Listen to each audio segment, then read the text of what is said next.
Good afternoon, ladies and gentlemen, and welcome to the session, The Future of Water. This is the international session of the States General of the Green Economy, and it's a session about cooperation between Italy and the Netherlands.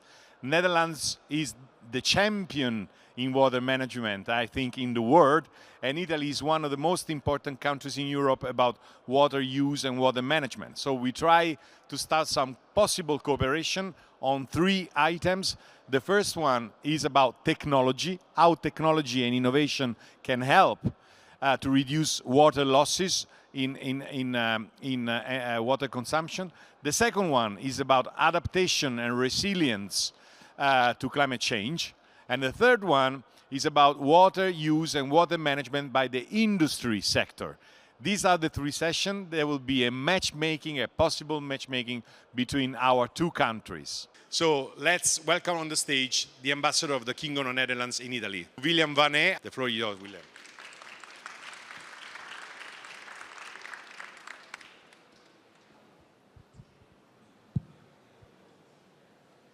Good afternoon to you all. Buon pomeriggio a tutte e tutti. I'm really glad to be here today, and particularly I would like to thank the Fondazione Sviluppo Sostenibile for hosting today this event in the framework of the Stati, generali of the green economy. Sustainability starts with our own actions and our own behavior. And of course, this morning I traveled by train to Rimini. You see, sustainability for the Netherlands is a priority. And of course, it has a price. We had a delay of 1 hour. But still, I'm ready to pay that price because sustainability does have a price. So today we will take a deep dive into water, a theme that is at my heart. Being a Dutchman above all, but also being a passionate rower. Water is the fun, as you can see. This is me. It's clean, it's fast, and it's on water, and you need clean water. Water is the fundamental element of life and part of almost all human and economic activities. However, it is also a resource at risk. It may cover 70% of the planet, but only 1% of fresh water is easily accessible. And the world faces unprecedented climate changes, and many of them are connected to water. There might be too much, too little, or too dirty water. And unfortunately, we all have recently seen the terrible floods devastating large parts of Italy, also here in Emilia-Romagna. On the other hand, the Netherlands experienced droughts, periods claiming urgent interventions to safeguard and guarantee enough fresh water supply. This is difficult to believe if you know the Netherlands a little bit. But these episodes, floods and droughts, are 2 faces of the same coin, fueled by climate change. Extreme weather events are becoming more and more common. The vulnerability of our territories, communities, and economies to extreme events is becoming more and more evident. The World Circular Economic Forum recognizes water stress as major global risk. Already more than 2.2 billion people live in countries under water stress. By 2030, almost half the global population will face water scarcity. Half of the Netherlands' gross domestic product is generated in the western urban conglomeration of the country, most of which is located below sea level. A similar situation occurs in Italy, where one of the most important economic areas and one of the most densely populated regions is the one alongside the River Po. In case of floods or severe drought, the negative social and economic impact in these areas would be enormous and will affect social stability and economic activity. And as a rower, I'm also affected because on the River Po, rowing races are taking place. Famous ones like the Silver Skiff, but also the the race which is called d'Inverno sul Po. And sometimes they need to be cancelled because of the conditions on the river. In the Netherlands, we have been fighting against water for centuries. Water has been our best friend, but also our worst enemy. We made land out of the sea. We built dams and drained water into rivers and the sea. We became big in agriculture. But with climate change, population growth, and economic expansion, we have realized that this is not sustainable. We need to work with water, live with water, and collaborate with nature. The Netherlands may be small in size, but it's the greatness of your ideas that really matter. And when it comes to water, the Netherlands are the greatest experts, the world's experts in water, with great ideas.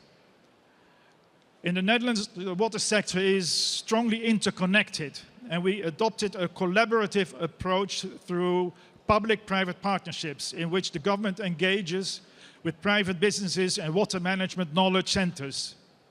And we do not keep those ideas to ourselves. Only through international cooperation we will really have a global impact.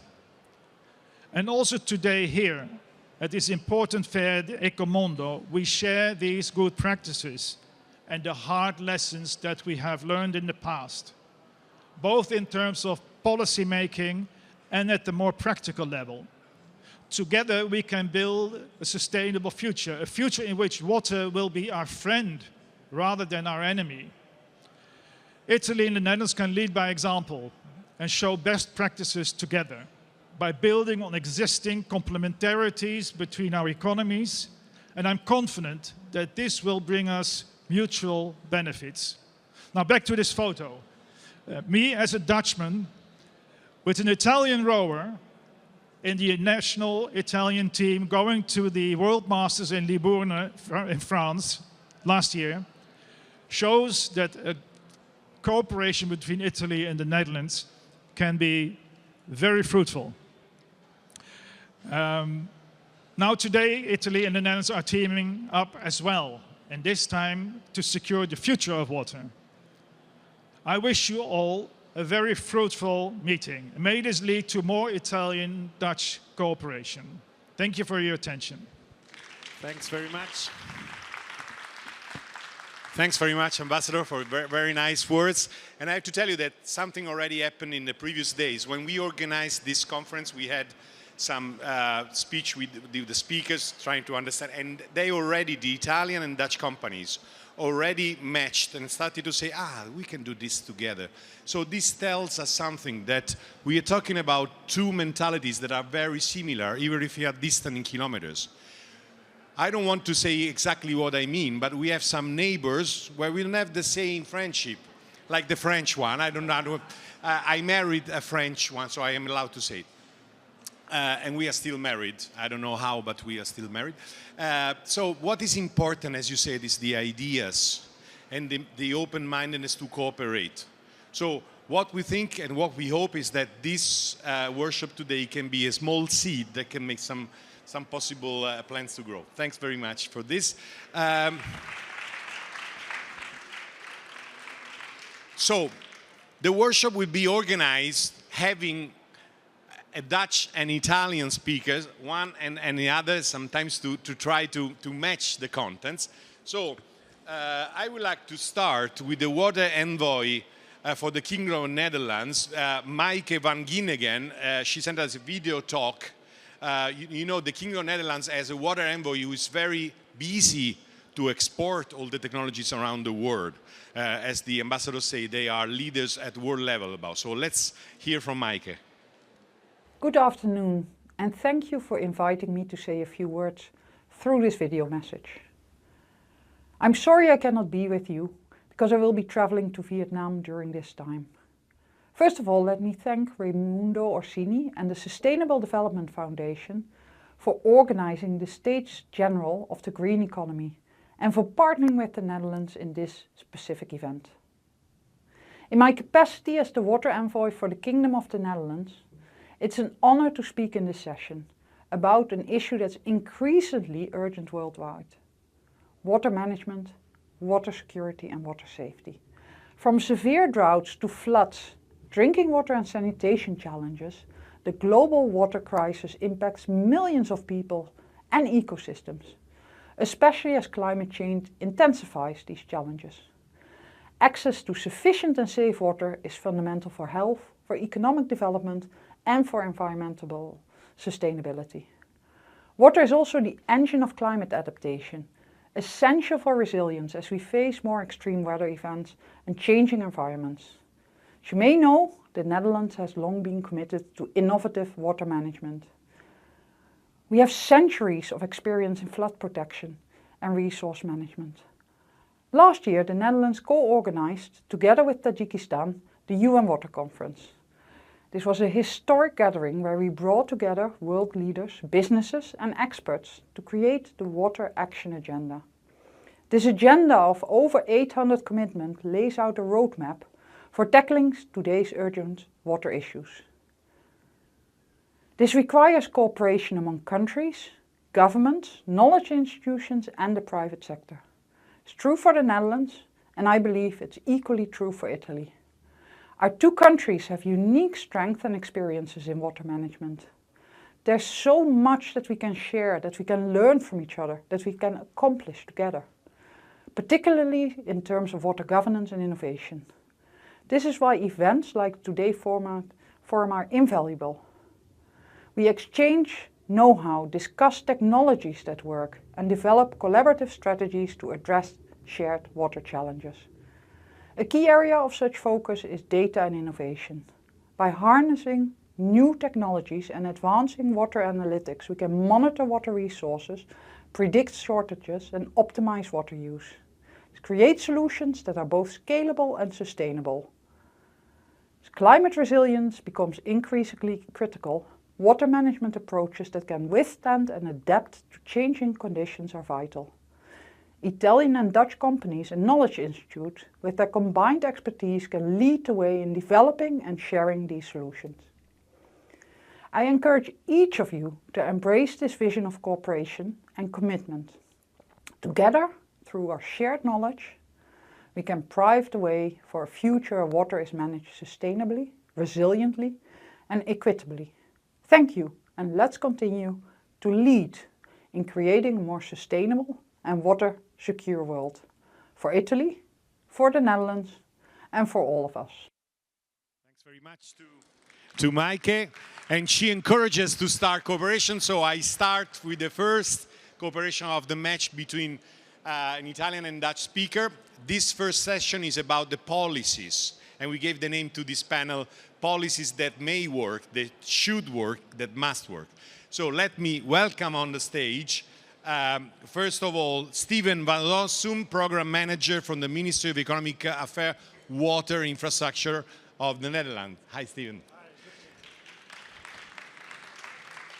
And then the Secretary of the Po Basin Authority of the River Po, Alessandro Blatti. We are very glad that you are here with us, Alessandro. He will do his best to manage the situation of the river when we do the competitions. So please sit down.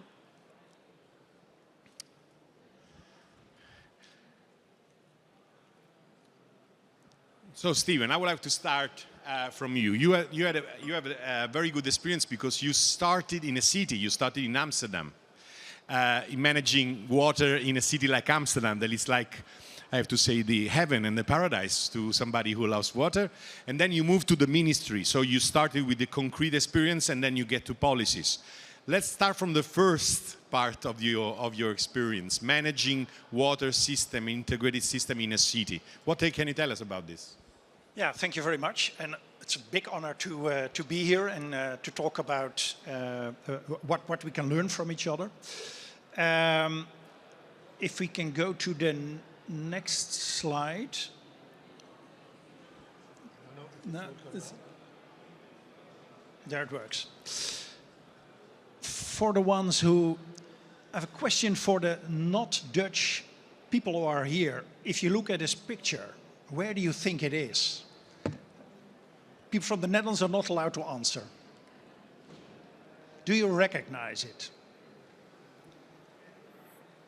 And if not, no. If not, it can be true. And why? Because what you see is the center of Amsterdam. This is the canal system. And when I started in 2014 as a program director at the Water Authority in Amsterdam, a water board in Amsterdam, we had like a dream. And that's what I would like to tell you about and how we try to tackle this. So we had a lot of issues to encounter, the same as the ambassador mentioned and you mentioned. So we had more and more droughts. That means more heat in the city. We had much more intense rainfall. That means a lot of problem with disposing stormwater. And we had to do something about it. And you could go into the original way of digging more canals, but that's very difficult in Amsterdam because we already have a lot. Or you can increase the tubes, but it's a lot of infrastructure work. But we decided and we thought of doing it another way and making the city more green in a lot of different ways. Sorry, you said this was a dream. It started as a dream. And then what happened? We started a program, and that is what you see here. So the idea was to increase the water capture in the city itself. So what happens if there are a lot of rainfalls? You try to pump it as quick as possible away, but it didn't work anymore at a certain moment. So what we did is we tried to figure how could we create this situation where we delayed the water runoff. And then we start to talk with a lot of people, and we had to think about our own role as the water authority in the city. And we also talked with like the people who can influence, but also the people who live in the city. So we thought about how can we invite people to do something themselves about water runoff, because you can do everything yourself as a water authority, but as a lot of you know, it costs a lot of money and a lot of time. And if you activate the people themselves, it will go much quicker. And we also need technology. That's what we also put into the plan. Thanks. So you're saying that these 4 points are the issues, the role of governance, the innovation, acceleration, and the teaming map. These are the main pillars that you have encountered. But then when it comes to policies, what's next? Important. We have like, it goes different ways. But in the Netherlands, we have a tax for everyone who's owning a piece of land, a house. And you have to pay every year an amount of money, I think it's like 400 euros a year, to keep dry feet, as we call it. And we thought about, can we give an incentive to the people who do something themselves? So, for example, what you see here in the picture, the roofs are you don't see cows walking on it, but we also have a picture walking cows on it. It are literally grass fields or gardens.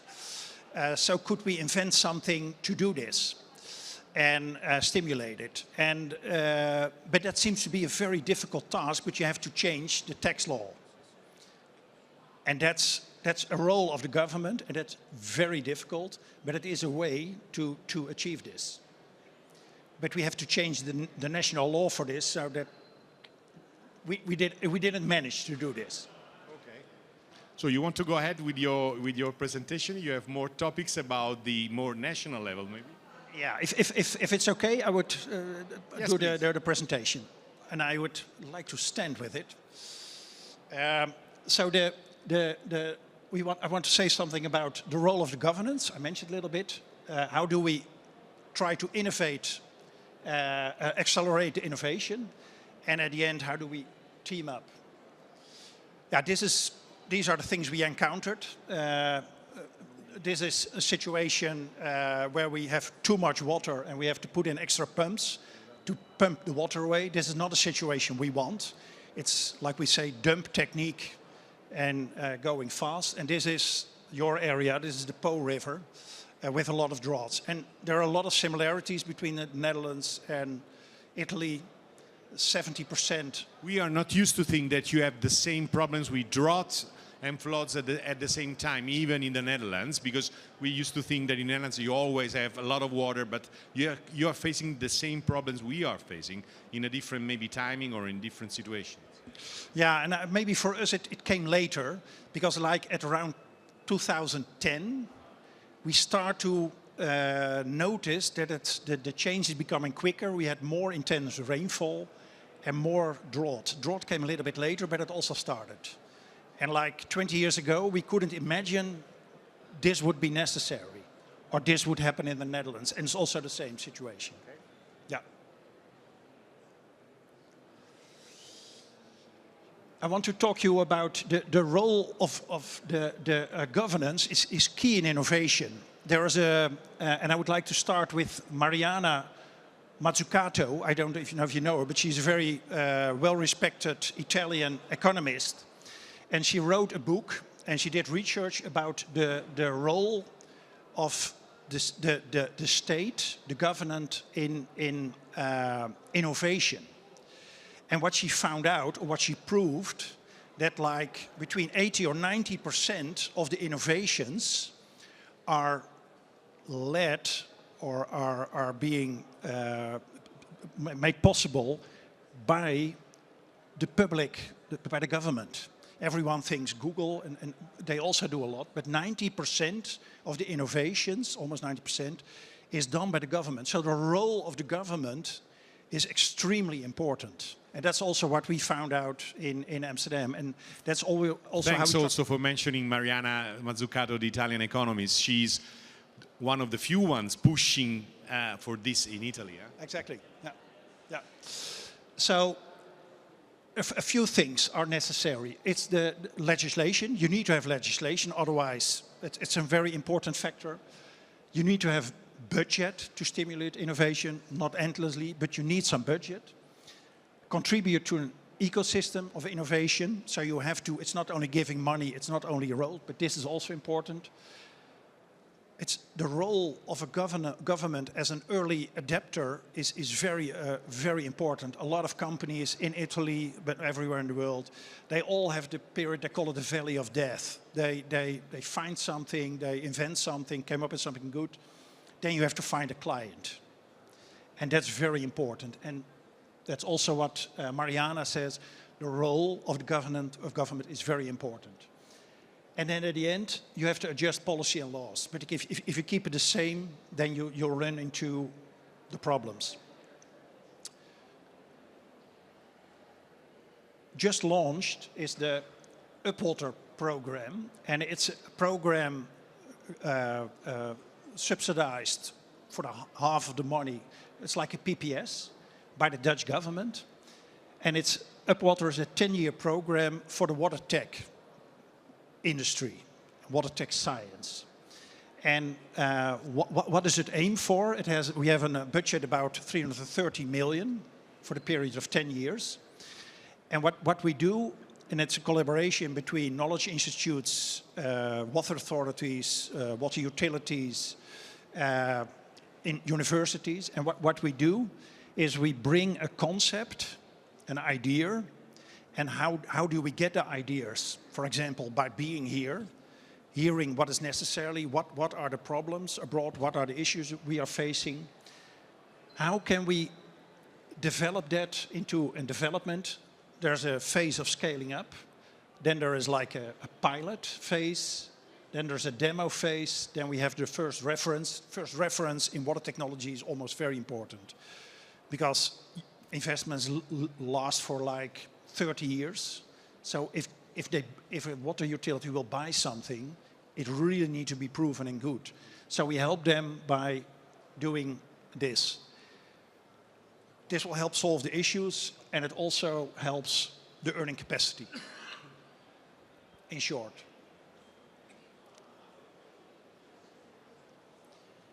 This is the little presentation I prepared. Thanks very much for your inputs. It's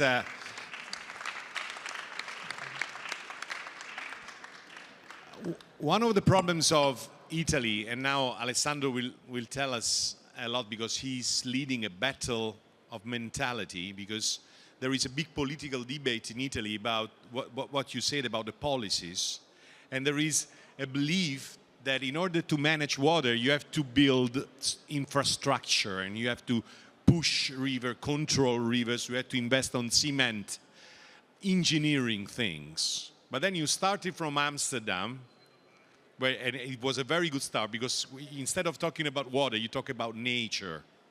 That is the most important thing linked to water. And then you're talking about the national policies you are doing. So I think you gave a very good assist to Alessandro, because Alessandro will tell us which is the situation of the Po Basin River and which can be the solutions for this. Thanks very much.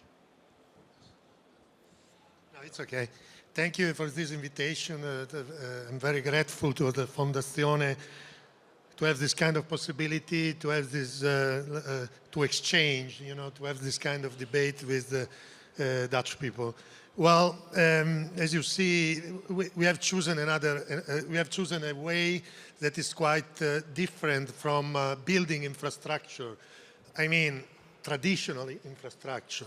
In some cases, you need some classical infrastructure, but you have to, to face the climate change, you have to have a new policy for adaptation. So we need to apply more nature-based solution. Let me give you some figures about the basin of the Po River that is probably one of the richest regions in Europe. As you can see, we have 1/3 of Italian population and more or less the half of the entire economy. Agriculture is very strong in this part of the basin. So it's also the main users of the water, because at least if you think we have more or less 20 billions each year of water, 12 billions of water are used by farmers. That means the agriculture is very, very important, and we need, how do you say, to have a fruitful relationship with agriculture and with farmers to change things. This is very important. Also, when we talk about biodiversity, when we talk about restoration law, but of course, we need to discuss. We need to have a confrontation. We have to have a debate, a positive debate with the agricultural world. As you can see here, we have also many nature sites. We have at least 700 nature sites with a certain kind of restriction according to European law. Of course, the Delta River is very important. It's one of the most important wetlands that we have in Mediterranean Sea. So we need, of course, how do you say, to find a new way to this development. And we have to take in consideration the main criticalities that we have in the basin. As pointed out here, as you see, we have problems that came from urban settlements. We have problems that came from pollution from agriculture. We have problems with, of course, water abstraction. We have problems with hydromorphological alteration, and also the presence of invasive species, alien species, is really a huge problem now in a certain part of the basin. In addition, you have to know that the basin is located in one of the hotspots, considered one of the hotspots by IPCC. That it means that you are more exposed to extreme events, and it has been happened in the last 2 years. We have 3 flooding in 2 years and a half after a huge drought in 2022. That means that something is changing, and is changing very rapidly. So we have to take in consideration of this situation as these are some pictures of the last flooding. And as you can see, we have a flooding of 23 rivers in one night that are, more than river canals. Because, how do you say, to take out from swamp in the last century, we built a certain kind of infrastructure in the basin. But this kind of infrastructure is not, how do you say, suitable for a climate change, for a different situation that we have now. We have 80,000 slides, new kind of slides. So an amount of slides. And as you can see from the picture, based on the planning, we have 35% more or less of the territories that is in a certain kind of degrees of danger connected to flooding. We have almost 3 million of people. So it's it's a kind of situation that we need to play. Your position is not a very fun and easy job, isn't it, Alessandro? Well, my position, more or less, we plan. We have a problem with there are other agencies that they have to work day by day on this kind of problem, like our agency of civil protection, that for them it's a huge problem because every day they have to face this kind of problems, and for us, we have to plan. Thanks for the sincerity. Well, change and solution, of course, planning for us anyway is, of course, very important. And we are in charge of planning, and we have to apply to a European directive mainly. One is a water frame directive, so that means measures for quality of water. On the other hand, we have the flood directive that is really important. So what we try to do in our plan, of course, is to find the so-called win-win measures. What does it mean? It means that we have to find measures that are good for biodiversity, that are good for water quality, and at the same time are good to mitigate the risk. You cannot eliminate the risk. You can mitigate, you can do something, and we are trying to find a solution, thinking in this way. Of course, we have to apply also other directives. Now we have to understand what is going to happen with the restoration law, because it's important also for the rivers, of course. But we think that the solution of the future could be to have good planning and to have planning that everyone have to follow. So these are some of these kind of measures, some typologies of measures. I have no time to explain each one of these measures, but as you can see, we have a bunch of measures that are so-called win-win. Sediments management, for example, or vegetation management in the riverbed, and also relocation and adjustment of bridges. That is a huge problem. And then we have the so-called grey measures that we consider very important. One that for us is very important for the basin is what we call controlled flooding. Is very important if you are able to, to point out some situation where you can make the river flood, because that means to have less damages if you work in this way.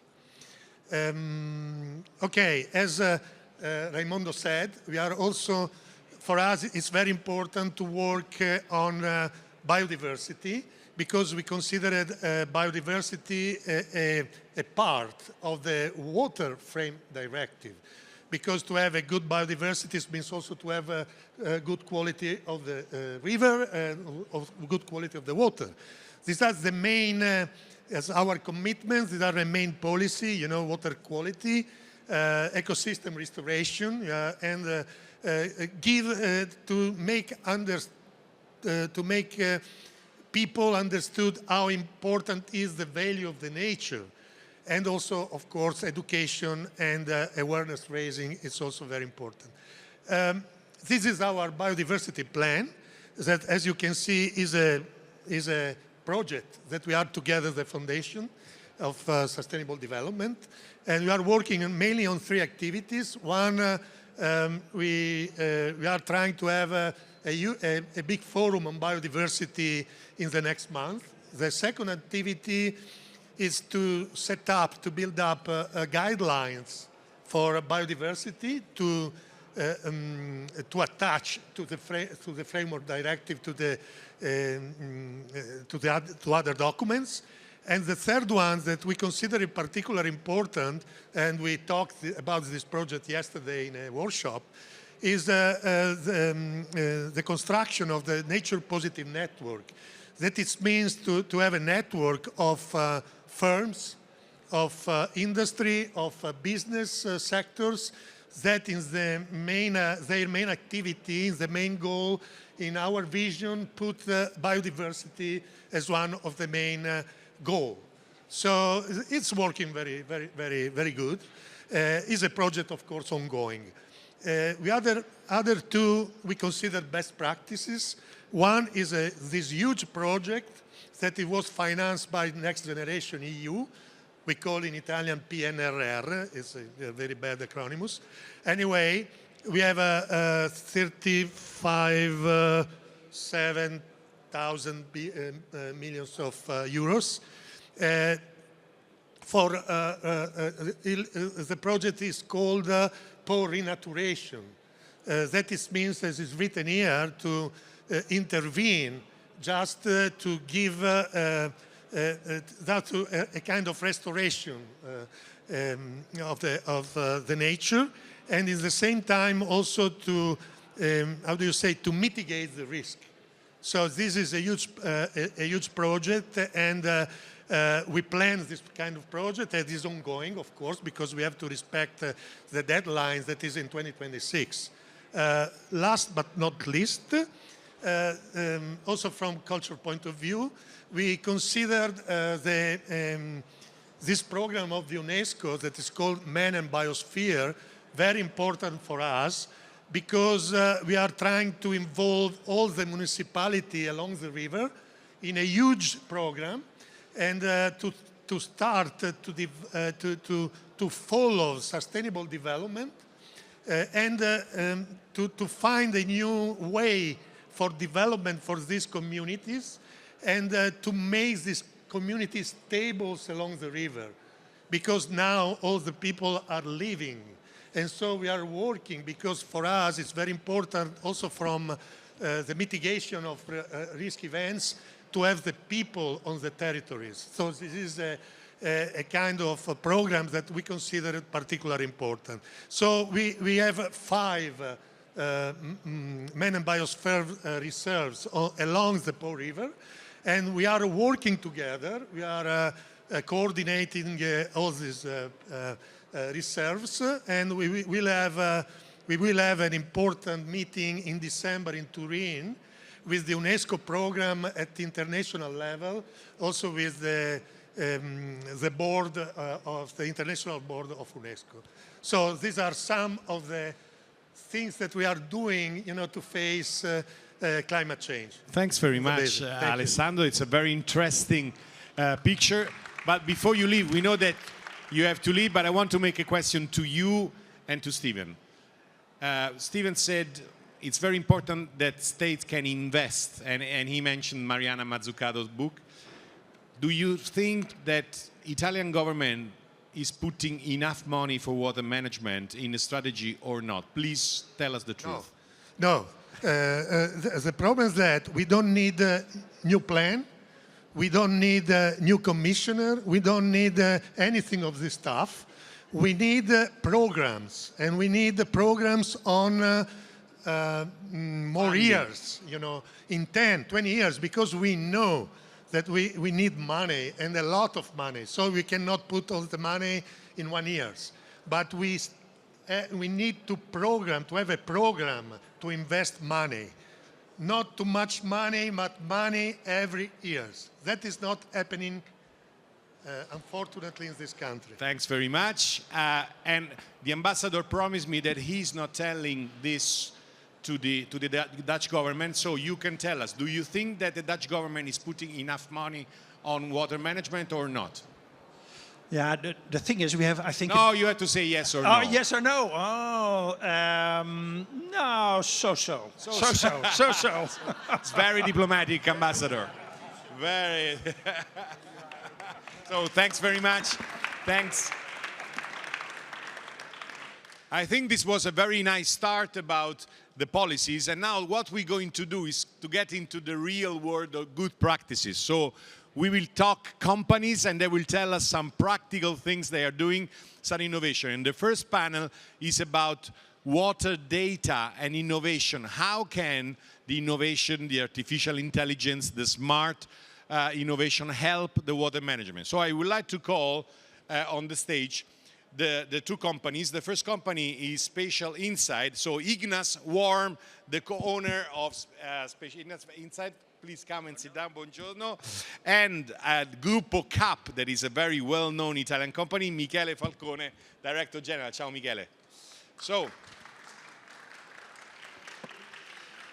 and we have discovered when we met them for preparing this talk that they already know each other and they already work together on some issues, but then it can be something that can happen for the future. So, Ignas, can we start? Sure. About the data and innovation? Yeah.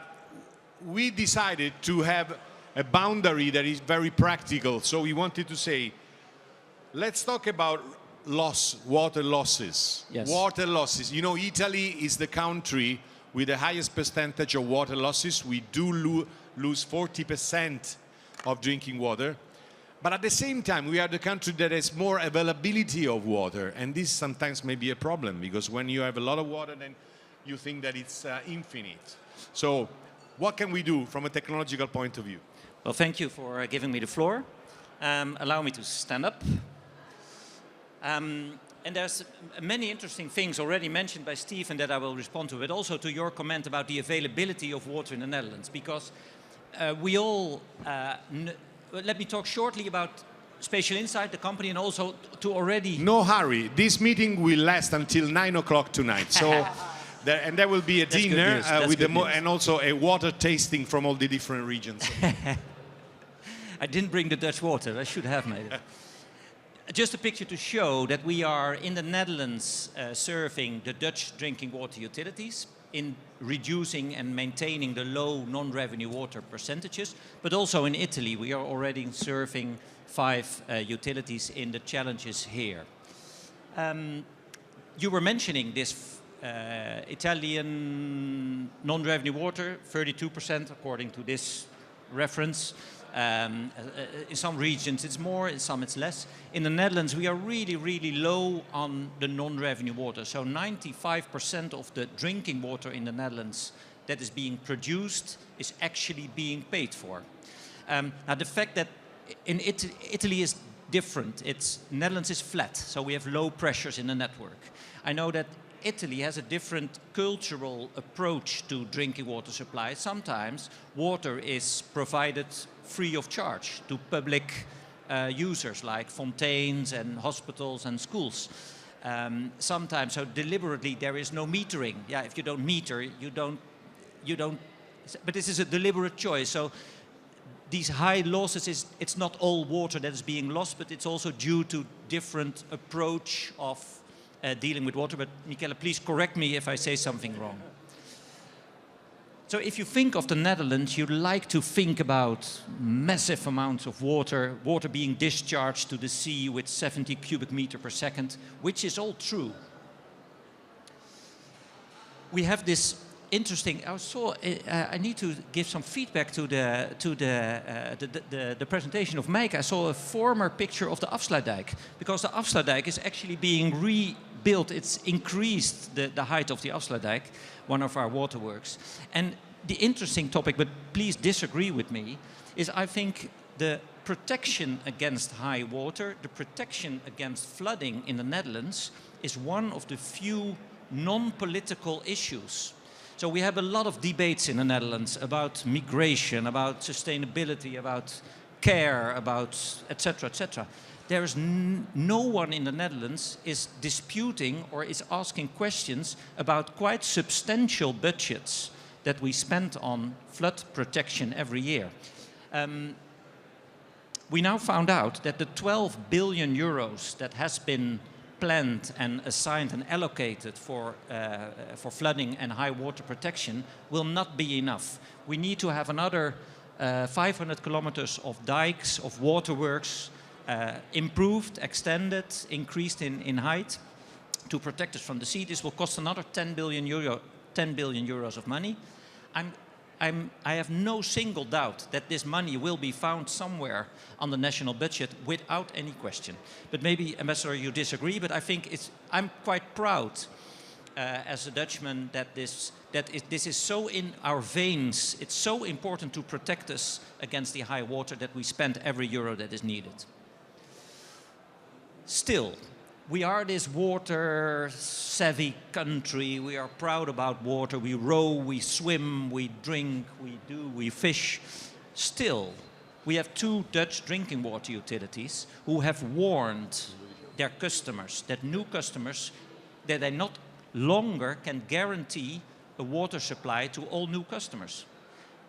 This is the Netherlands. Dutch drinking water utilities telling their future clients, we may not be able to serve you. So we have droughts in the Netherlands, and we have same issues as in Italy, but as in Austria, as in Israel, as in America, as in Australia, as everywhere. Sorry, next, with Michele proposed that you have to change the second picture officially now from today. So this is not accepted. I should. I should. In but January, I'm not, exactly. We can keep it until January. Maybe we should keep this one in. That's a sweet memory. Okay. Okay. So let's talk about water losses and water loss reduction. This is a 20 years old. Maybe Marco, you are one of the 99. Were you one of the founders of the? Maybe. It's even better. So the founder of this image is in the room today. The IWA, the International Water Association, has defined 4 ways to control non-revenue water, to reduce water losses. By reducing the pressure, by fixing leakages, by active leakage control, and by asset management. And asset management means replacing the worst pipes in your network. And this is very inspiring and very useful. And we, with our company, Spatial Insight, we mainly focus on this area. So this is our contribution in the Netherlands, but also in Italy, to the reduction of non-revenue water. We do some hydraulic stuff as well, but we mainly focus on this asset management process. So this asset management process, it's not about an engineer doing difficult calculations behind his laptop and telling, I know the solution. No, asset management is a company-wide approach. It is from the board of directors towards the people out there who are repairing and fixing pipes, and the financial department and ICT department. This is a company-wide approach. And we, as Spatial Insight, we deliver our contributions within this asset management philosophy. We do this by integrating data, by giving insights with different analysis, by decision support, so by closing the bridge between the asset engineers, the asset manager, and the asset owner, who is responsible for the budgets. And then in the final, when the projects are being executed, there is more interesting stuff to do to help the asset manager. So all kinds of solutions to go through this repetitive process of making optimal and accountable decisions. So, we have a few clients in Italy already. I'm picking a few cherries from the projects that we're doing for the clients here in Italy. For GSP, Bimbelluno, we have identified the pipes in their network that were contributing most to the leakages in their system. And this helps them to focus their investments and replacing the worst pipes. What we're also doing for Viva Servizi is we are analyzing their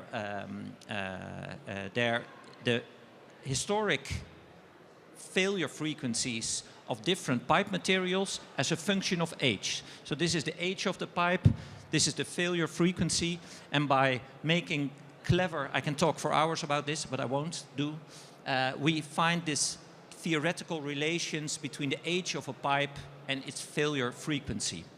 And it helps to make optimal decisions. We are working, this is a very interesting picture. We have SI hydraulics. We have an algorithm that can generate hydraulic models from asset data very, very simply and very fastly. And this is a crater calculation. So for each pipe, each position in the network, we have calculated the crater, so the hole in the street that will come if the pipe will fail. So here's a pumping station. So when a pipe is failing here, there will be a huge crater in the street. But further in the network, there's less flow and less pressure, so there will be smaller craters. So this helps to get insight in the relevance of a position of a pipe in the network. And then we're doing BestNet for several clients in Italy. This is the tool that helps to find a relation between a replacement ratio, a replacement strategy, replacing 1.25% of the network each year will lead to, this is the customer minutes lost. So when you invest when you replace 1.25% of the network, still your customers will have more interruptions per minutes per year than today in the coming 30 years. Now, is this something that you want? That's up to the board, that's up to the regulator, up to the decision makers. But the technical people, the people that we want to help, they can create these kinds of insights to make the optimal decisions. So this is just an overview of what we are doing in the Netherlands, what we are doing in Italy, and I'm really, really pleased to and open to discuss how we can do similar things for the utilities in Italy, and also very pleased to learn more about the conditions here to make us do clever and good things. So thank you very much. Thanks very much, Igor. That's very clear. I think you offered, let's say, a few possibilities, very interesting for the Italian companies. So if he signs contracts before 6 o'clock with companies, I take 1% of the income. But what is very important is that we need to talk to each other. We need to understand, because I think your company is tailor-made business. So you want to know first which are the needs, because maybe your needs or his customer needs may be different from another one. So it's very important to understand, because this is a very difficult topic. It's not everybody has the same problems. So now let's see what a big company like CAP is doing to reduce losses. Okay, I stand up too. So thank you very much for inviting us to this meeting. It's not the first time that we talk with the Dutch company, the Dutch association. And I'm going to present my company. My company is a public company, operate all around the Milano district in a wall system, water and wastewater system. As you see, we are very proud to be a public company because we have over 193 shareholders. It's not so easy to manage a lot of municipalities, but they are decided to create a big company to face different and several problems that we had and we are having in manage the water system. We are one century. We are not so young, but we are trying to change our skin and our body to create a very sustainable company. We believe in sustainability. We are connected the sustainability goal into our industrial plan. The manager of the company has to believe in sustainability because our MBO, our manager business objects, have the have the sustainable goal to achieve. We have to reduce carbon dioxide. Also, if you want to have the money, we have to earn. And we believe also in the nexus, the connection of water with waste, with energy. And so you can see that we have 6 companies of subsidiarity with other companies, with other entities.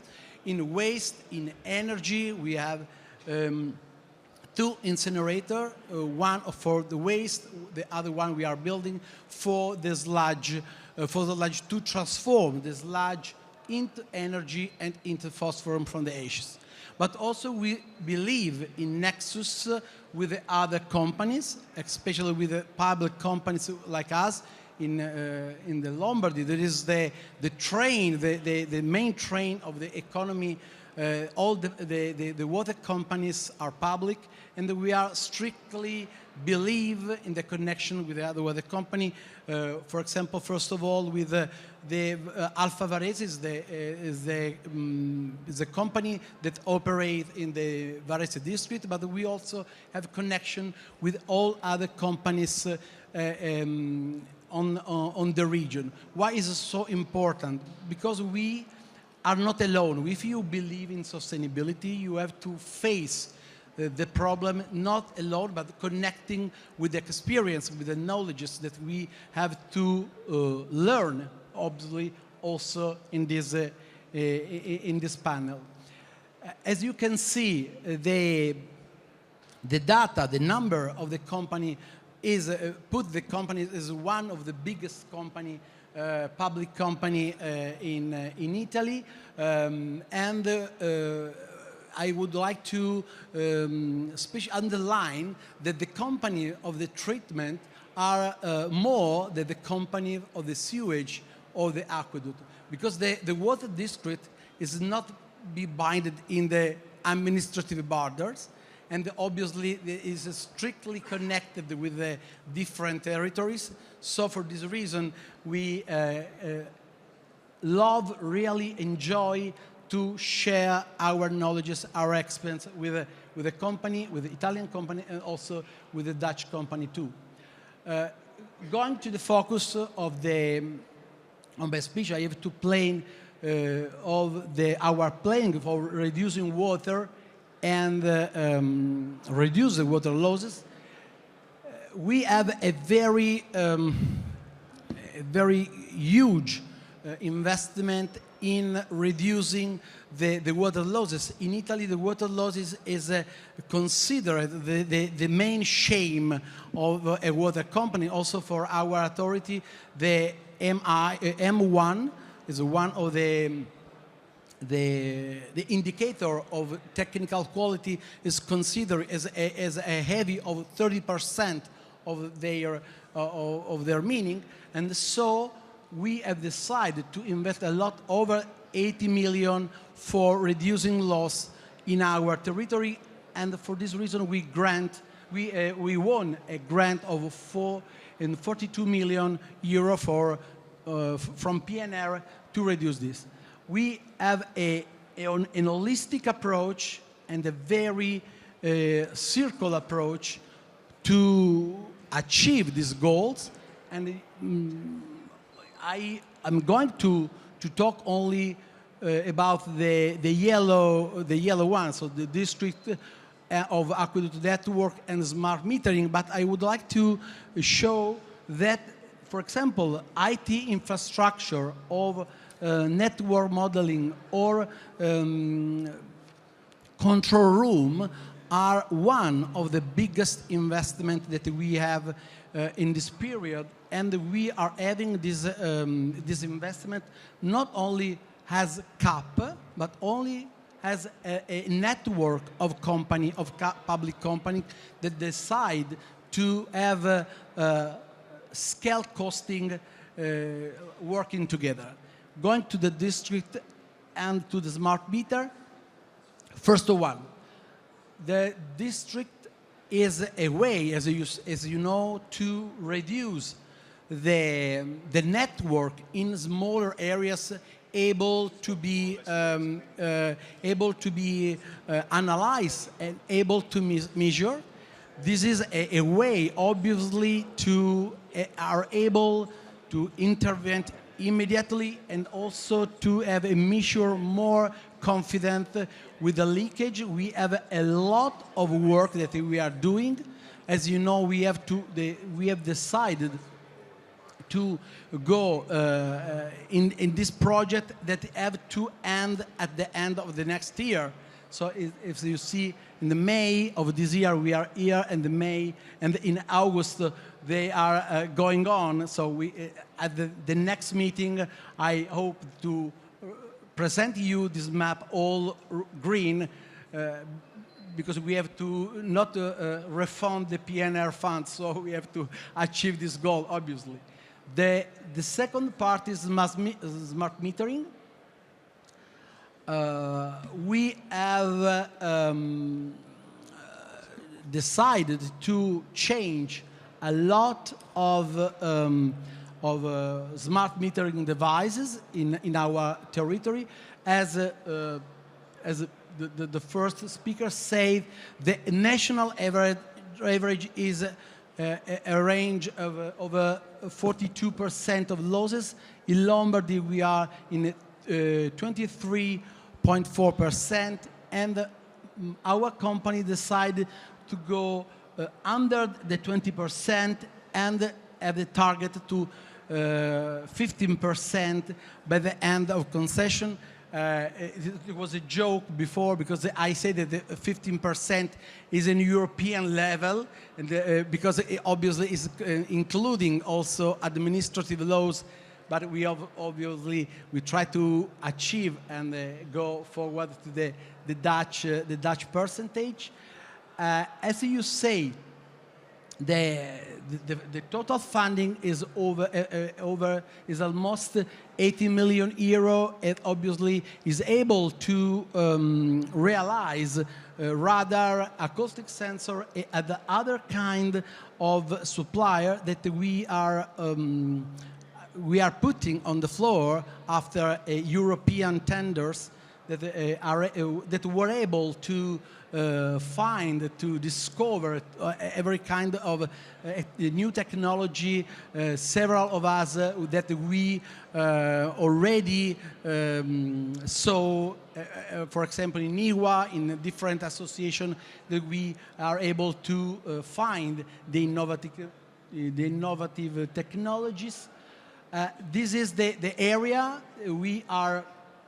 The goal is complete our changing meters advices at the end of the next year with 2,000 meters. And so, as you see, we have a monthly way that we have to control our ongoing goals. As you see, every month we have the productivity and the total number of replacement that we are going to. But at the end of this period, where we are able to change 97% of the meters that we are on the floor now, every year we will invest 15 million euro is for against water loss. It's not the end of our strength, but we have to put against the water loss, because it's a very pity. It's not so true that in Lombardy there is a lot of water. We started to pain the droughts also, especially not in the plain, but in the mountains above Milano. It's not so where we have don't wells, but we put the water from the source. The climate change is very facing. Michele, you have 1 minute. Okay. Did it? It's a Okay. fish. Okay. Great. Okay. So I want only to say that on the floor, as I tell, there is the tender colleagues of the two companies, CAP and the Water and Alfa Varese, that we are for understand and discover new suppliers also in the Dutch company association. okay, let's give an applause to CAP and let's make an experiment. So I want to ask Ignace if you want to make a question to Michele, or if you have a remark or something that you would say about what Michele said. Yeah, thank you. So I have two questions. So Two questions. One question is you are already with 19.9% compared to the average in Italy. You're really low already.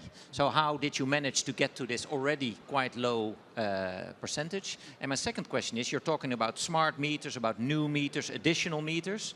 But are you considering also to use existing data that is available already within CAP to make predictions about your pipes? Okay. Yes, we have, as I told, we have a huge and very important investment in the control room. So we have just now a lot of data from the mechanical, also the mechanical meters that we have to transform to have a immediately reading of the meters. And so we invest a lot of money to create a control data room, because if you have a lot of data, you have also to be able to manage this, to have the prediction, if to have the management choice, obviously. For the 90%, so the 97%, we have a goal, and we are obviously very close to it. And I thought it is a good goal we are able to achieve. Okay, so let's give a big applause to the two speakers, and I think it's big. Now we go to the second panel, and we talked a lot about climate and climate resilience. So the title of this panel is State-of-the-Art Solutions Driving Climate Resilience, and we are calling two very important companies on the stage. The first one is Royal Haskoning, that is very well known, so I would like to welcome Danny Traxel, the Director of Bioresources. Danny, please come on the stage. Thanks very much. And there is also a very important company from Italy, from Puglia, which is a fantastic place, became very famous also for touristic reasons, Acquedotto Pugliese, and I will call Francesca Portincasa, the Director General. Welcome, Francesca. Okay, Danny, so you are the Director of Bioresources. What does it mean? So thank you for the invitation. Glad to be here. Yeah, bioresources, what does it mean? It's a lot of people talking about bioresources, and it means actually using nature-based solutions or nature-based products and reusing them again in the cycle. And that is what bioresources mean. It's a new resource from biological processes, green waste, and so on. So I'm mainly focusing on that. But I would first like to say something about Royal Haskoning DHV. Please, go ahead. So Royal Haskoning, the name. The remote control if you need it. I don't need it. Don't worry. I don't have any sheets with any text on it. I only have pictures. So Royal Haskoning DHV, it's my company. It's an international consultancy and engineering firm. We are with 6,000 people globally. And we are Royal. And Royal is a very important brand in the Netherlands. And why is this? Because you only get that title Royal if you have excellent behavior and you excel in your field that you are working in, and you need to be more than 100 years in existence. It's the most important certification you can get. It is much more important than any ISO anything. For sure, for sure. And it carries a long way. And of course, the ambassador knows this, how important the Royal branding is in the Netherlands. But behind the Royal branding, it also says that we excel in this particular field. And as said, we have also a tagline as Royal Haskoning DHV. And our tagline, in the corporate logo you see, it says, enhancing society together. So we do something good for your society, and we make it better and improve it, but we're not doing it alone. We do it together with stakeholders. And I'll come back to one of the first speakers said, how important are these stakeholders? For us, as a company, it's important that the government support us, and we walk in what we call the golden triangle.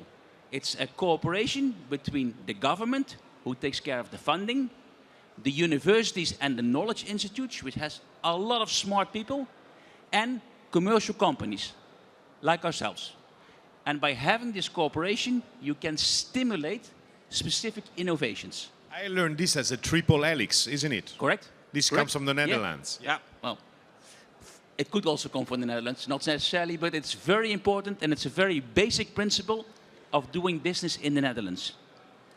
So, we are doing that with stakeholders. Stakeholders are not only stakeholders in the Netherlands, but also stakeholders globally. So we do that in 60 countries in the world, also in Italy. So we are also looking forward to work in Italy. And I want to come to what is important. So we are a consultancy and engineering firm, but we also develop our own technologies and we promote our technologies. The most famous one is the Nereda, granular sludge technology. It is the groundbreaking technology in the last 10 years on the wastewater side. And coming back to wastewater, that's my field, that has to do with bioresources. Over the weekend I was with my niece, and she is 7 years old. And you know, it's about education. So in the Netherlands we learn, when you're very young, if you go to the toilet, what can you flush to the toilet? It's the 3 P's. Poo, pee, and paper. And that is something that my little niece of 7 already knows. And this also says something about the problems in wastewater. In wastewater, what we see is people do not flush only the 3 P's to the toilet. They throw in medication. So a big issue in the wastewater is pharmaceuticals. Difficult to remove, especially in low concentrations. Another issue, PFAS. I was at the WEFTEC in New Orleans a month ago. PFAS is the big theme in North America. Might again change with the change of government, of course, but it is a big theme. And last but not least, sludge. Of course, when you flush the toilet, there's a liquid bit, it's the wastewater bit, but sludge. Sludge, and I come back to the circle of valuable resources. In the Netherlands, we treat sludge by means of digestion. So what we do is we reduce the amount of sludge, so we reduce the disposal cost, going to incineration, and we recover substances from the sludge. Biogas, for example. So we can actually recover what we call green energy, recover energy, so have additional revenues for the water authorities, and reduce the cost. So the knife cuts on both sides. And I think that's a great example in how innovation can actually help. It was also mentioned, we have technologies, and technologies can certainly help us move forward, together with governments, together with knowledge institutions, in this triple helix, as you call it. So I think that was my talk. I don't want to make it too long. Because no, it's fantastic, so thanks very much for this. And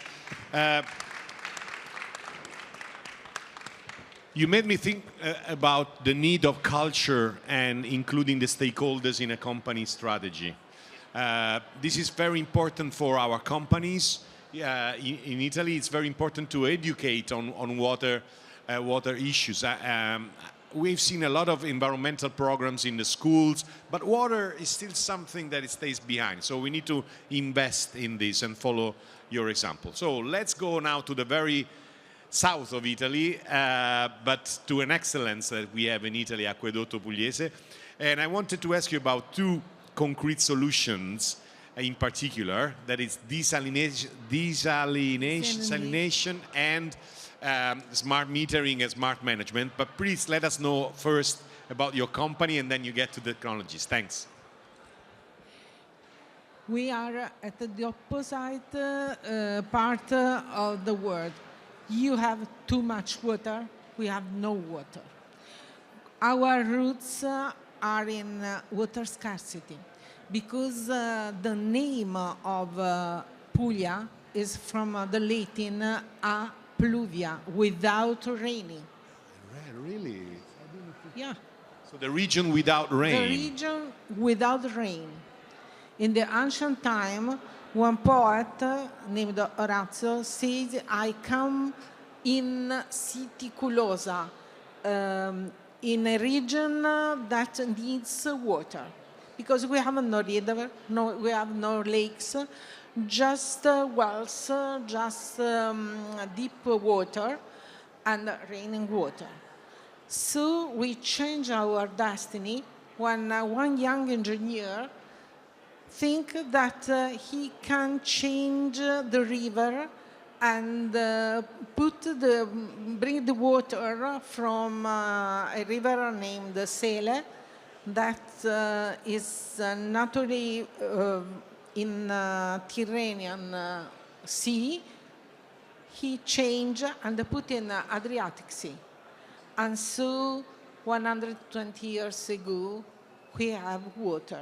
For the first time in my city, in Bari, that is the main town in Puglia region, we have water, public water, in 1915. It's just more than 100 years. This condition our life. This condition our mindset. We are working a lot about the culture of water.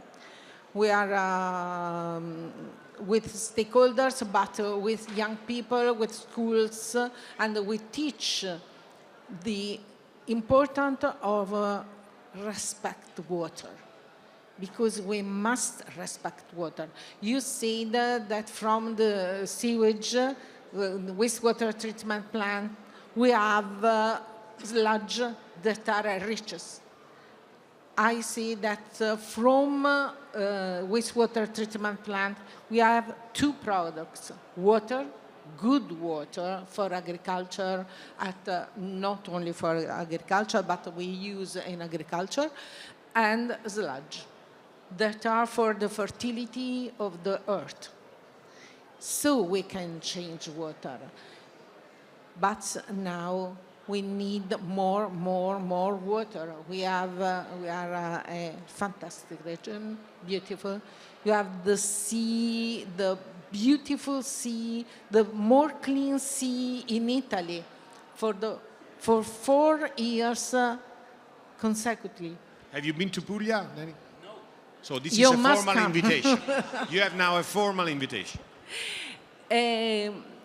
But we have a lot of tourists. We have 4 million inhabitants. You have an explosion of tourists. During the summer season, we have another million and more than million people that comes in a Puglia region. And so we must give water to all.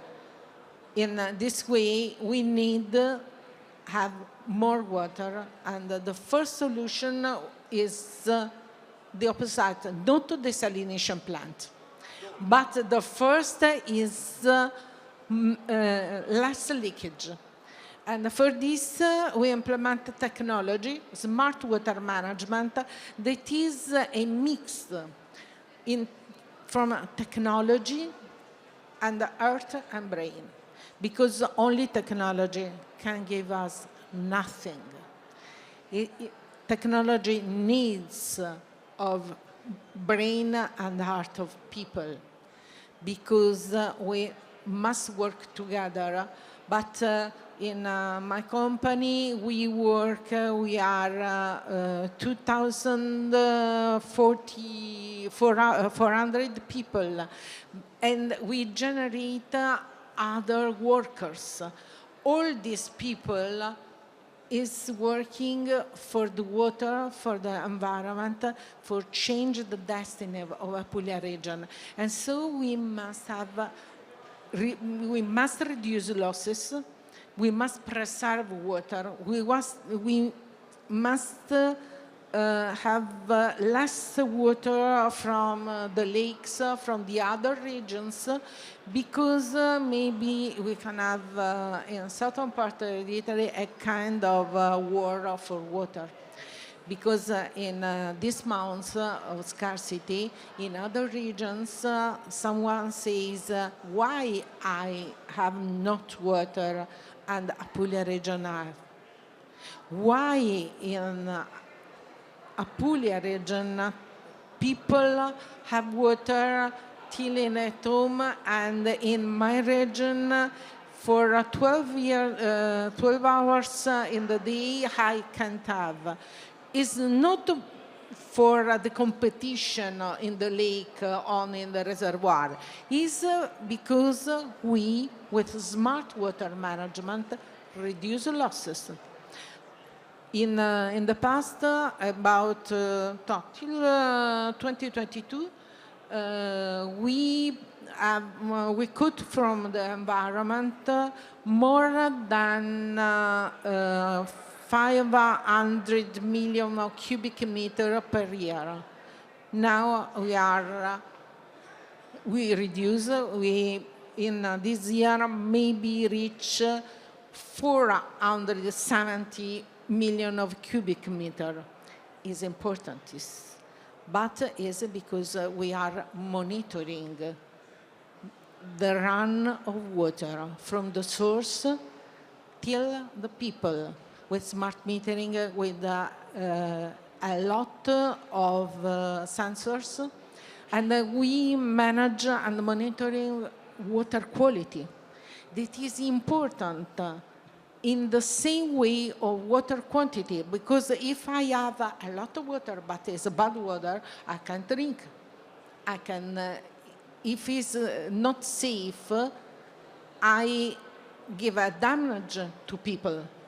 And we monitoring all this. The districts, we must know the good pressure, reduce the peaks in the night, because in this way we lost water, but don't give water when people doesn't need.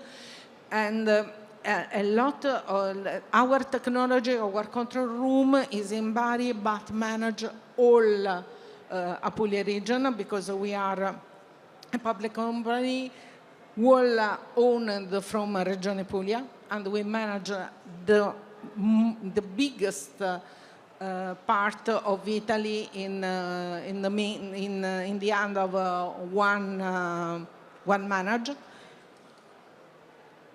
Is important. If we don't reduce, we can desalinate. Yes, we are building the biggest desalination plant so at the in end, Italy. You say that after the first strategy that it is saving and reducing, then as a second option or last option, there is desalination. And you built the biggest one. We are building the biggest one. We want to build the other 2 desalination plants in the future, but it's because we have not our own water. If I have competition with other regions, it's dangerous. So I must integrate my water with my own water. And so desalination plant. The first one is not from sea, but is from quite salt water, the sources near the Taranto city. And because we can grow the culture of people, because we are fighting to build this.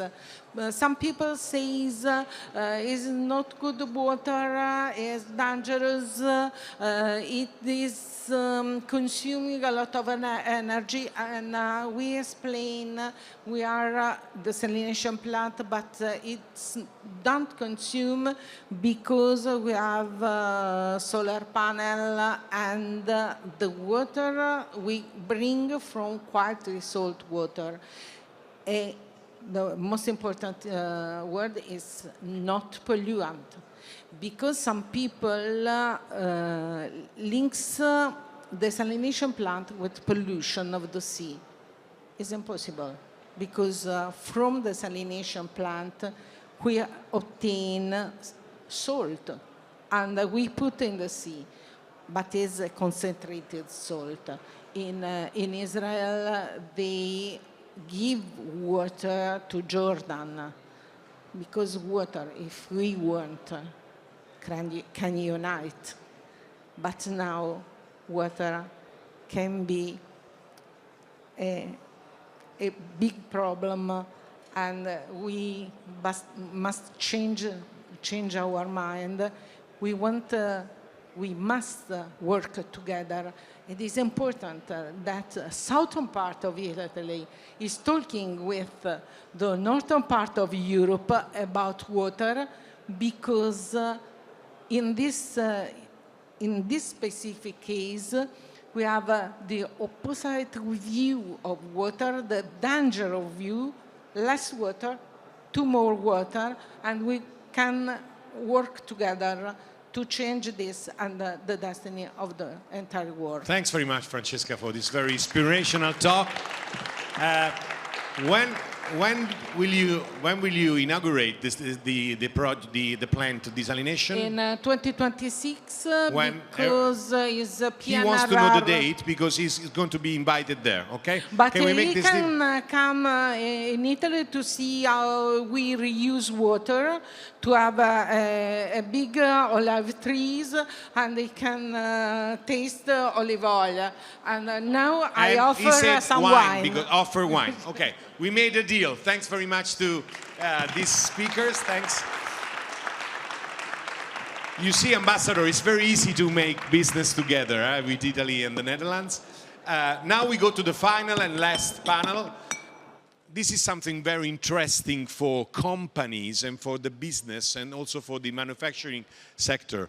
My foundation has 150 companies and association of companies as members. We do help them also to build their sustainability strategy, corporate strategy, SBTI, all this stuff. And when it comes to water management, there is always the same question that now our speakers will tell us about.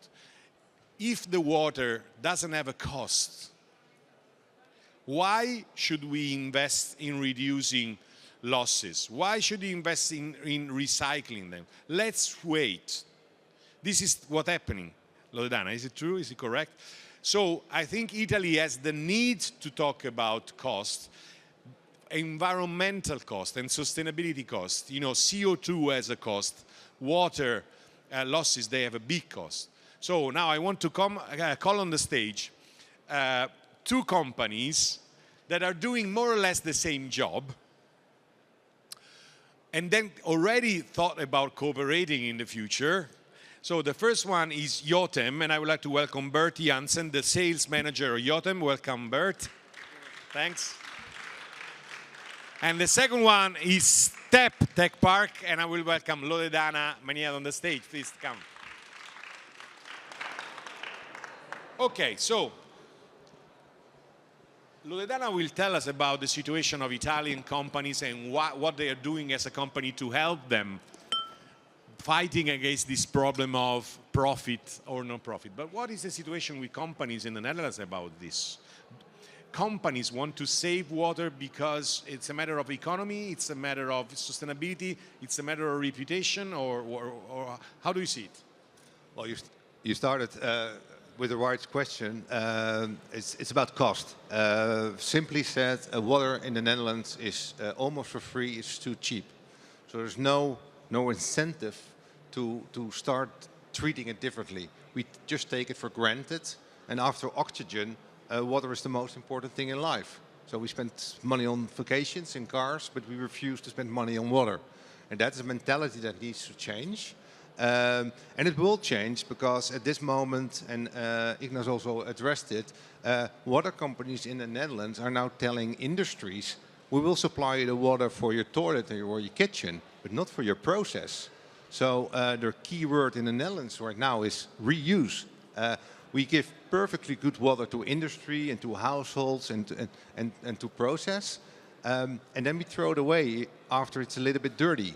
And what we think need to change is collect that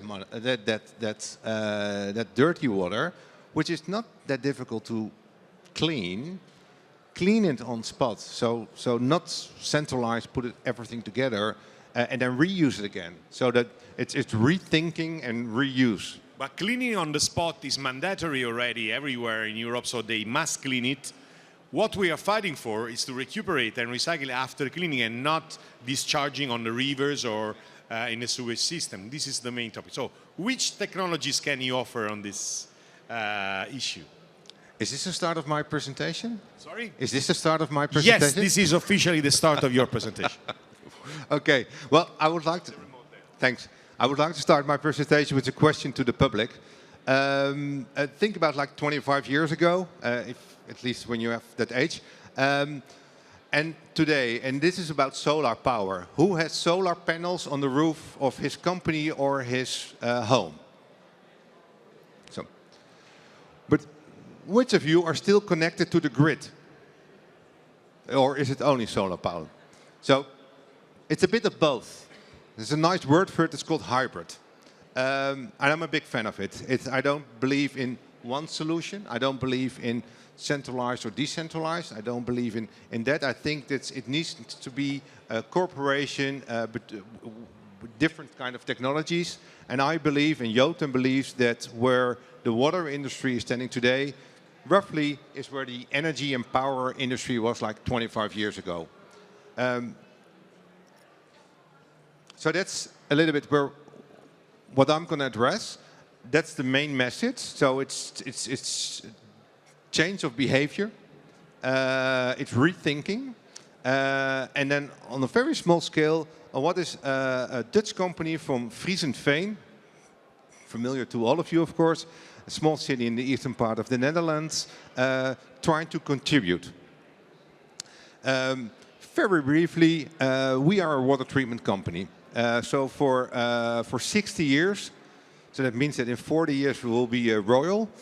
At least we'll try.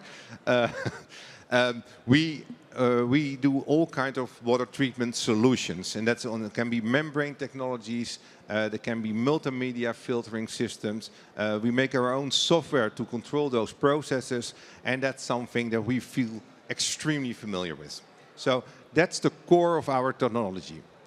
And our CEO and also technical director, who took over the company 6 years ago, actually comes from the University of Twente, also in the eastern part, and he graduated on membrane bioreactors. So he's really, we do all kind of treatment, but he's like really a wastewater treatment person. I addressed the rethinking of the way that we approach the water solutions, and in all the previous presentations, we are taking the current situation as it is and improve it, work smarter. I think we should add something to that, and that is the decentralized solution. So it's the non-existing system that we have today. And in the Netherlands, we always say every household and every industry is connected to the sewer system, but it's not. But it's true that in countries like more remote from Europe, either there's no centralized system or it's just limited. So for those circumstances, we tried to work out a solution on wastewater, on decentralization. We come up with a product. It's just an example, but it's a product that actually exists. So there's not a theoretical idea that can contribute in the future. This is something introduced this year that can contribute today. So we made the membrane bioreactor. It consumes very little power. It works with bacteria, so it's no chemicals. And it saves on huge installations. So it saves on huge financial investments.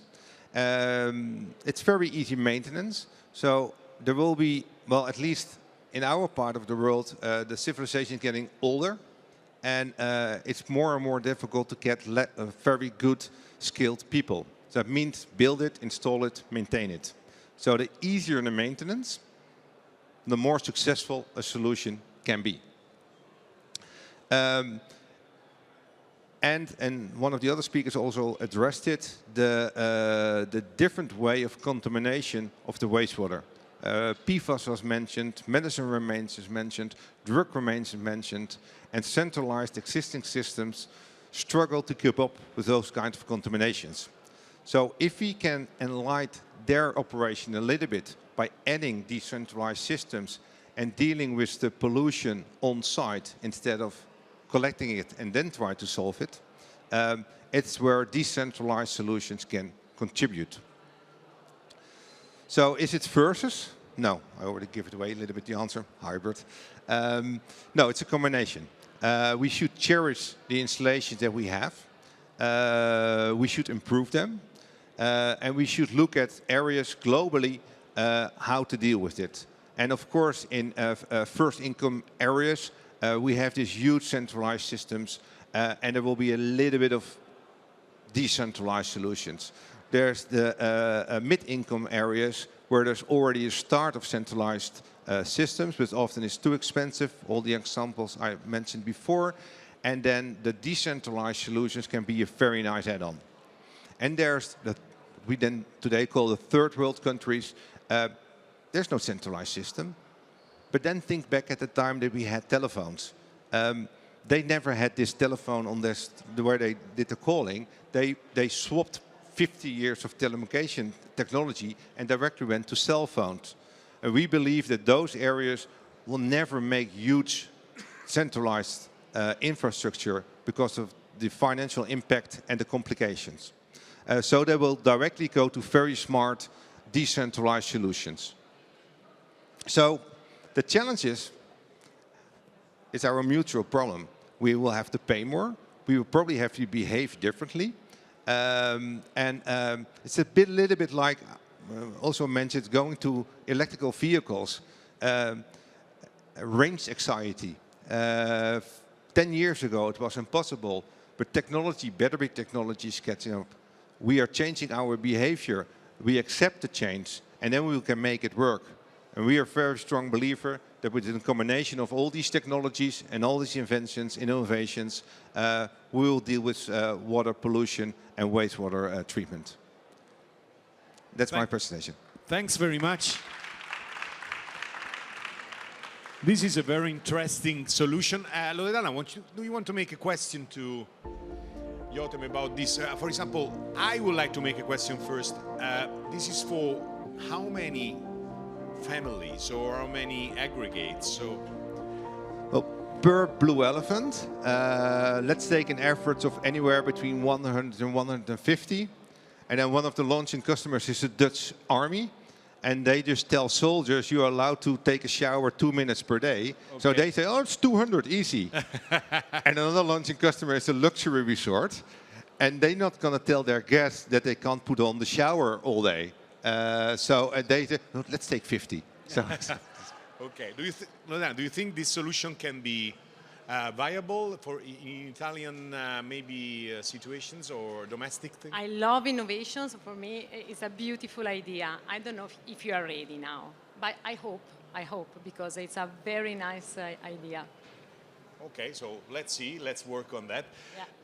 So let's talk about the Italian companies and what you're doing to help them with technology to solve this problem. What is STEP? First of all, I would like to thank the organization for inviting me here. It's a pleasure. STEP is an innovation hub, and our objective is to reduce 5 million tons of CO2 emission from the atmosphere with innovative solutions. We are a benefit company, and what we do is every day looking for new technology all around the world. And we was born in 2020, and from there we are looking for solution in decarbonization. So our focus was on green tech solution. But fortunately, in the last year, many companies have started to ask to us some solution to water treatment and the water sector in general. And we have found interesting solutions. So what I'd like to do to present now is some technology and some business cases, but including strengths and weaknesses of the Italian market, because Italy is one of the most water-intensive consumer in the European Union, with both in absolute terms than in relative terms. In absolute, because we are over 9 billion cubic meter of water for civil use, but in relative terms too, with 152 cubic meter for inhabitant per year. We are the second countries in Europe after Greece. So a very high consumption. And the industrial sector represents 25% of this consumption, excluding agriculture, which adds up. So instead of this high consumption, we remains at the bottom of the ranking for investment in water consumption, with only 46 euro per person per year, just over half than the average, the European average, which is 82 euros, half of French 90, and Germany 92 euros. So there's a big difference.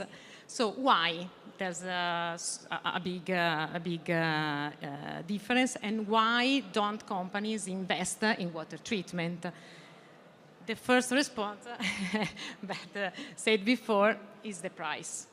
The water price in Italy is over 10 times lower than in the European Union. Here there's a table in which you can see that in Milan the price of the water is 0.5 euros per cubic meter, but in Oslo, for example, is 5.5. So in this case, there's another big difference. We should have a proposal to link the price of water to the price of wine, and to have a could kind be a of good idea. to link. It's not should be the same price, but at least like gas and oil, Exactly. to have linked. It could be a good idea. So what's happened? That companies, our customers, industrial customers, have started to ask at some solution, but just to resolve some problems with the laws, regulations.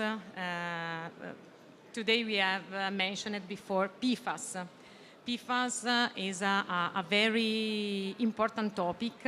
PFAS are a group of compounds that are called eternal pollutants, because it's very difficult to break down this compound.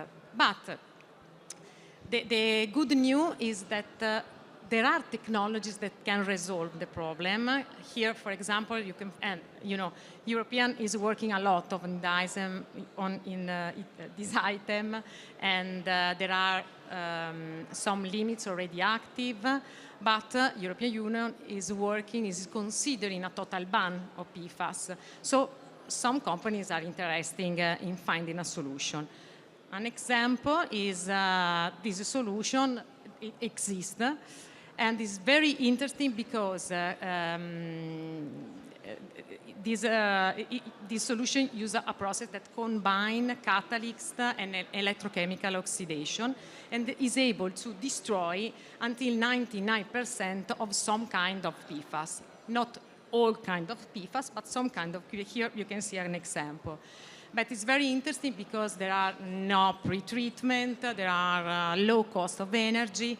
It depends on the situation of the company. We have to analyze the data, the compounds, and go on. There are many solutions that can work on eliminate bacteria, viruses, and water treatment in general. But, for example, nanofiltration is another one. But the levers that can move the companies to make investments could be not only laws and regulation, but cost reduction. That is another lever. One point is the water waste disposal cost that in Italy are very high. And depending on the compounds, we have found, for example, a solution like this that is very interesting because it's based on a vacuum evaporation that can produce high quality distilled water that can reuse in the processes with very low cost of energy, because in the vacuum evaporation you don't need high temperature like at atmospheric pressure. So I want to show you a case, a real case for a pharmaceutical industry. They had 1,000 tons a year of wastewater, and a cost of disposal around €300 for cubic meter. With a low investment, €160,000, they can reduce over 95% of the wastewater, because with this evaporation, the sludge are concentrated. And the saving was around €300,000. So the payback time was less than 6 months. Unbelievable. And it's fantastic because this is a case that can show that not only the investment in water treatment or water waste treatment are expensive. So this is something that not only the sustainability manager, but also the chief financial officer would love. Absolutely. And I would like to show this real case because we have to think that innovation can help companies to do something interesting. Then there are other levers that have to push the companies to make investment, because there are, in my opinion, 2 levers. One are the ESG trends. You know, now all the big companies have to publish the sustainability report. In the sustainability report, one of the most important KPI is connected to the water consumption, and the big company have to show that there's a plan to reduce the consumption of the water. I have a customer, a little customer, not a big company that have to do a sustainability report, but one of its bigger customers, that is a very famous brand in fashion, Hugo Boss. Hugo Boss. Asked to it to achieve a very strong objective, in my opinion, to reduce the water consumption by 25% by 2030. So it's a very challenging... In total values. Yeah, it's a very challenging request. But all the big companies are asking to all the supply chain to do something, because they have to achieve that objectives. So this is a real lever.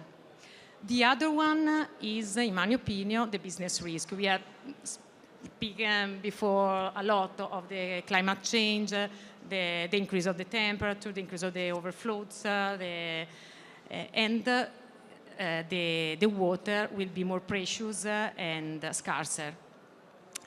And it is a risk for lots of companies. I have a customer in Biella. It produces very precious wool fabrics. And last spring, he had to close the production line for 1 week because of the lack of water on the wells. So can you imagine? There was not enough water on the underground water. Yes, exactly. So they didn't have water to... They have to close the production line for one week. So do you know how many money it have lost? And there's a problem with the delivery delay, the brand reputation, and so on. So I think that there are too many reasons because all the companies start to do investment in water. First of all, sensitivity, because we have to, water is coming very, very scarcer, and it's a very precious resource. So we have to use innovation to help this resource. Okay. Thanks very much to both speakers, because I think now... Sorry. I have another thing to say, because there's another point I want to tell you. Because there's a research of Bain & Company that estimates that in 20 years, the 30% of the water consumed today will be missing. And obviously, it's estimated that the consumption will grow around 8%. So the gap is coming bigger day by day. And that research estimates the loss, the cost of this lack around 40 billion euros per year. So it's an economical reason too. Yeah. So now we can give an applause to both of them. And we came to the end of the workshop. Ambassador, I don't know if you want to come on the stage and do the conclusions with me. You want to? Okay. I will do the conclusions for you. First of all, I think that this sector is very different from the automotive sector, for example, where the transition is very difficult in technological terms. It seems to me that the technologies are there already in this sector. And also that the biotechnologies and the and the nature-based solutions, this is the new trend, they also there. So what do we need? I think this workshop has shown that we need commitment and we need cooperation between our two countries. So I think this was just the start of something that can grow between our two countries. I remember we did, Ambassador, many years ago, a water forum between Italy and Netherlands. I think this is very much needed for the future. And so we need cooperation, we need commitment, and we need to convince also the Italian government to put more money on this. And we need, one last thing, the pictures from Puglia when Danny will go there to celebrate the new power plant, so water plant. So thanks very much. I think this has been a very interesting meeting for all of us. And keep us posted, because we will have new initiatives. And I would like to thank the team of the foundation. Delia and Lorenzo were there. The team of the ambassador and the embassy, you did a great job. I don't see them around. Where are them? Okay, they are. And Daniela from the consulate in Milan, almost Italian. We made a joke always, because she's from the very north of Italy, and us in Rome, we feel very southern. It's like Amsterdam and Rotterdam. Jokes every day, every time, okay? So enjoy Ecomondo, enjoy your stay in Italy, and see you soon. Thanks very much.